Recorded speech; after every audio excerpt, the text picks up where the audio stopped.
Good morning students. अभी मैंने इसके पहले आप सभी के लिए 12 एजी के छात्र और छात्राओं के लिए पहला वीडियो बनाया था, जिसमें हमने अर्थशास्त्र क्या है और अर्थशास्त्र की परिभाषाओं के वर्गीकरण में के बारे में हमने चर्चा की थी। इस दूसरे वीडियो के माध्यम से जो भी अधूरी चर्चा थी मैं आप तक पहुंचाने की कोशिश कर रहा हूं।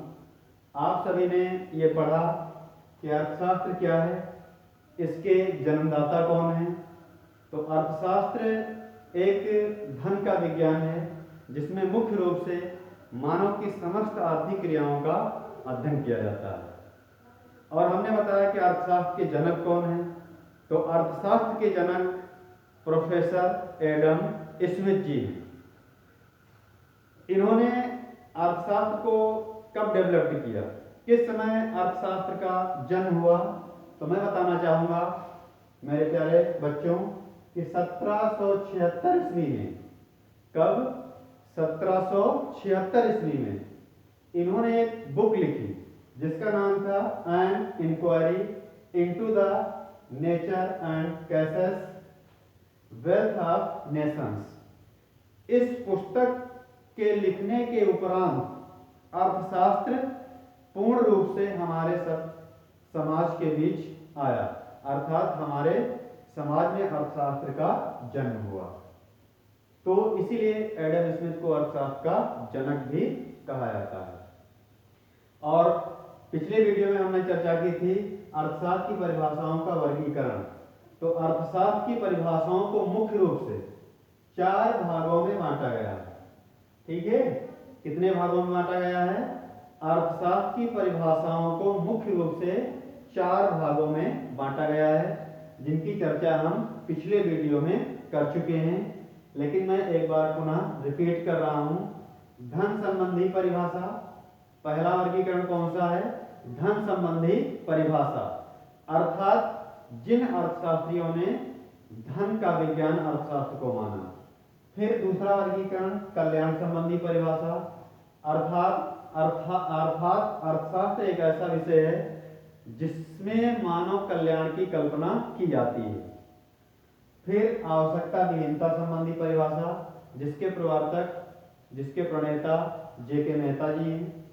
और चौथे नंबर पे है आपका दुर्लभता संबंधी परिभाषा, जिसको प्रोफेसर रॉबिन्स ने बताया। प्रोफेसर रॉबिन्स के माध्यम से दुर्लभता संबंधी परिभाषाओं को, ठीक है, मान के चलिए दिया गया।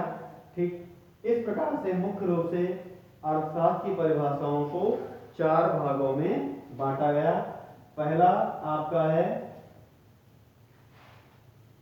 धन संबंधी परिभाषा, दूसरा कल्याण संबंधी परिभाषा, और तीसरा आवश्यकता विहीनता संबंधी परिभाषा, और चौथा वर्गीकरण जो है वो है दुर्लभता संबंधी परिभाषा। तो इस प्रकार से ये अर्थशास्त्र क्या है और अर्थशास्त्र की परिभाषाओं को कितने भागों में विभाजित किया गया है, इस बात की जानकारी आप लोगों तक मैंने पहुंचाई। फिर पुनः एक बार इसके मुख्य बिंदुओं पर हम विचार करते हैं। अर्थशास्त्र के जन्मदाता प्रोफेसर एडम स्मिथ जी, इन्होंने 1776 में एक बुक लिखी जिसका नाम था an inquiry into the nature and causes wealth of nations. ये बुक लिखी, उसके उपरांत अर्थशास्त्र का जन्म हुआ।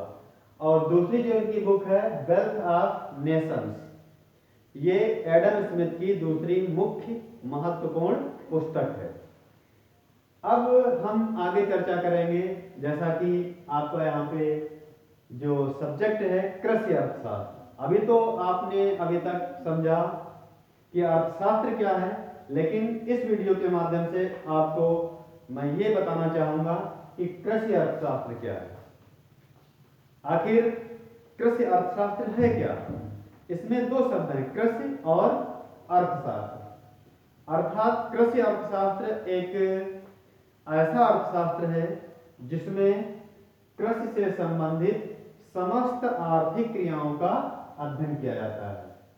मेरे प्यारे बच्चों, फिर से एक बार, कृषि अर्थशास्त्र वो अर्थशास्त्र है या एक ऐसा विषय है जिसमें कृषि से संबंधित समस्त आर्थिक क्रियाओं का अध्ययन किया जाता है। अर्थात कृषि के अंतर्गत जितनी भी आर्थिक क्रियाएं होती हैं, उन समस्त आर्थिक क्रियाओं का अध्ययन करने वाले विषय को हम क्या कहते हैं? कृषि अर्थशास्त्र। अब उसमें कृषि के अंतर्गत तमाम छोटी और बड़ी आर्थिक क्रियाएं होती हैं। उन छोटी और बड़ी समस्त आर्थिक क्रियाओं का अध्ययन जिस विषय के माध्यम से किया जाता है उसे कृषि अर्थशास्त्र कहा जाता है। पुनः एक बार मैं फिर रिपीट करता हूं, कृषि अर्थशास्त्र एक ऐसा विषय है जिसके अंतर्गत कृषि से संबंधित समस्त आर्थिक क्रियाओं का अध्ययन किया जाता है। इस प्रकार से हमने 2 वीडियो के माध्यम से ये आप तक पहुंचाने की कोशिश की है कि अर्थशास्त्र क्या है और कृषि अर्थशास्त्र क्या है, अर्थशास्त्र की परिभाषाओं को कितने भागों में बांटा गया है और अर्थशास्त्र के जनक कौन हैं, अर्थशास्त्र की उत्पत्ति कैसे हुई, इन सभी बिंदुओं पर हमने चर्चा की। पुनः मैं इन दोनों वीडियो के बाद तीसरा वीडियो फिर बनाऊंगा। तब तक के लिए जय हिंद, जय भारत।